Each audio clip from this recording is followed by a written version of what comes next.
Baik, selamat siang teman-teman semuanya.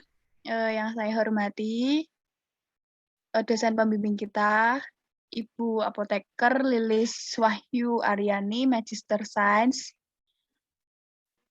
Pertama-tama, marilah kita panjatkan puji syukur kepada Tuhan karena telah memberikan rahmat, kesehatan, dan keselamatan, sehingga kita dapat mempresentasikan tugas mata kuliah farmaseutika dasar. Adapun topik yang akan kami bahas adalah materi tentang tablet Salut enterik. Perkenalkan, nama saya Anjas Nida Kirani. Saya yang akan bertugas sebagai moderator pada hari ini. Saya juga akan membimbing jalannya diskusi ini. Adapun anggota kelompok saya, yang pertama ada Alvira Rahmawati, Alia Disita Cahyani, selanjutnya Asrina Dewi, ada Bita Maharani, selanjutnya Kalsi Fauzia Nurhadian, selanjutnya Deviana Putri Arifianingrum, dan yang terakhir ada Elizabeth Diana Melani.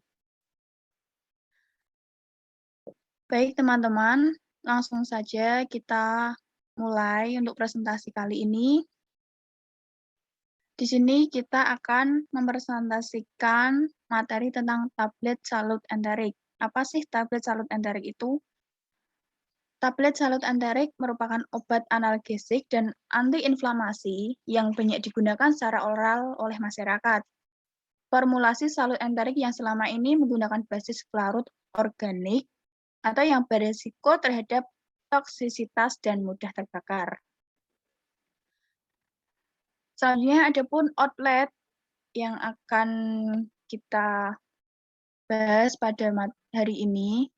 Yang pertama ada pengertian, yang kedua ada teknik pembuatan, yang ketiga ada komponen kesediaan, yang keempat ada komponen bahan utama, dan yang terakhir ada kekurangan dan kelebihan. Itu tadi penyampaian outlet materi kita.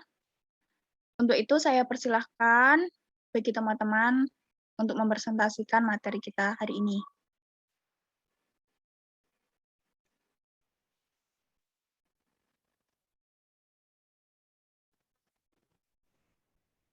Pengertian tablet Salut enterik.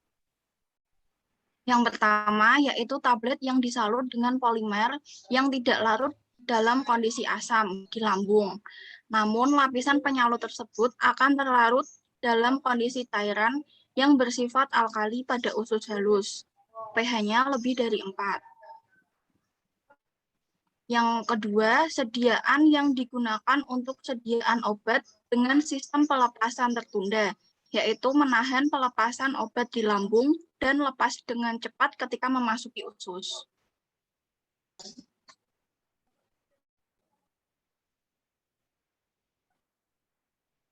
Selanjutnya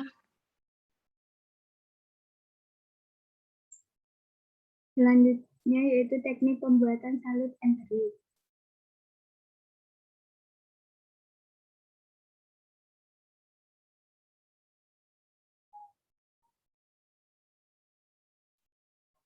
Teknik pembuatan sediaan yaitu teknik yang digunakan menggunakan proses penyemprotan atau minasi yang memungkinkan cairan penyalut diterapkan dalam suatu cara yang lebih terkendali dan reproducible. Ada 3 tipe penyemprotan. 1. Penyemprotan tanpa udara. Yang kedua yaitu penyemprotan udara. Dan ketiga yaitu penyemprotan ultrasonik.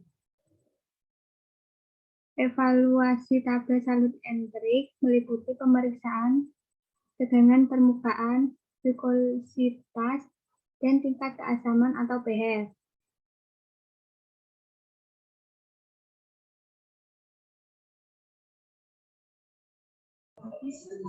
Komponen kesediaan. Untuk membuat tablet diperlukan zat tambahan berupa 1 zat pengisi. Zat pengisi dimaksud untuk memperbesar volume tablet. Contohnya, saccharum lactis, amilum manihot, kalsiposat, kalsikarbonat, mikrokristal selulus. Kedua, zat pengikat. Zat pengikat dimaksudkan agar tablet tidak pecah atau retak dapat melekat. Contohnya non-silane arabica 10-20%. Itu panas. Yang kedua, solutio methylcrysum 5%.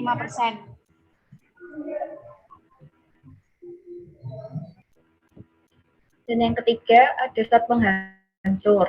Zat penghancur dimaksudkan agar tablet dapat hancur dalam perut. Contoh, amilum manihot kering, gelatinum agar-agar, dan natrium alginat. Yang keempat ada zat pelicin. Zat pelicin dimaksudkan agar tablet tidak lekat cetakan. Contoh, talkum 5%, magnesium stearas, dan asidum stearasmisum.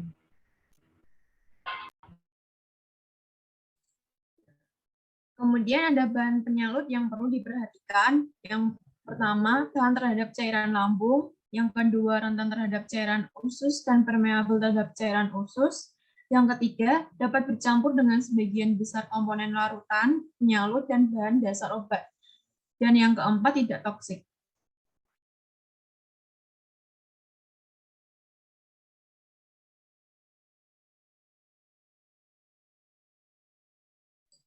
Selanjutnya ada komponen salut enterik.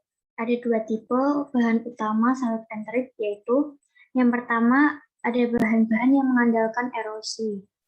Contohnya malam carnauba, asam stearat, oleum ricini, keratin, gluten. Tipe salut ini ternyata sangat bergantung pada waktu penggosongan ke dalam usus dan tidak direkomendasikan. Bahan-bahan ini tererosi lambat setelah dicerna dan bersifat enterik hanya jika bentuk sediaan telah dikosongkan ke dalam usus sebelum salut tererosi. Yang kedua ada bahan yang mengandalkan perubahan pH. Salut selaput enterik (PKPH) yang didesain tidak larut dalam cairan lambung dan segera larut dalam cairan usus, terdiri atas polimer rantai panjang dengan gugus karboksil yang dapat terionisasi. Dalam lingkungan cairan lambung yang memiliki pH rendah, gugus asam tidak terionisasi sehingga salut yang sulit larut dalam air. Suatu perubahan dramatis dalam pH terjadi apabila sediaan dikosongkan ke dalam duodenum. Contohnya turunan selulosa dan metakrilat. Selanjutnya ada kekurangan dan kelebihan tablet salut enterik. Yang pertama, kelebihan tablet salut enterik. 1. Memperpanjang durasi pelepasan obat untuk obat-obat yang efek farmakologinya diharapkan cukup lama. Yang kedua, mencegah pelepasan obat pada lambung yang dapat mengiritasi lambung. Kemudian ada kekurangan tablet salut enterik. Yang pertama, tidak dapat digerus. Yang kedua, pembuatannya termasuk rumit. Yang ketiga, biaya produksinya lebih tinggi sehingga harga obat lebih mahal. Yang keempat, ukuran tablet kemungkinan lebih besar. Demikian tadi presentasi kelompok kami. Kami dari kelompok 5. Mohon maaf apabila ada kesalahan kata ataupun pengucapan yang kurang tepat. Saya sebagai moderator mohon maaf atas kekurangannya dan terima kasih untuk perhatiannya.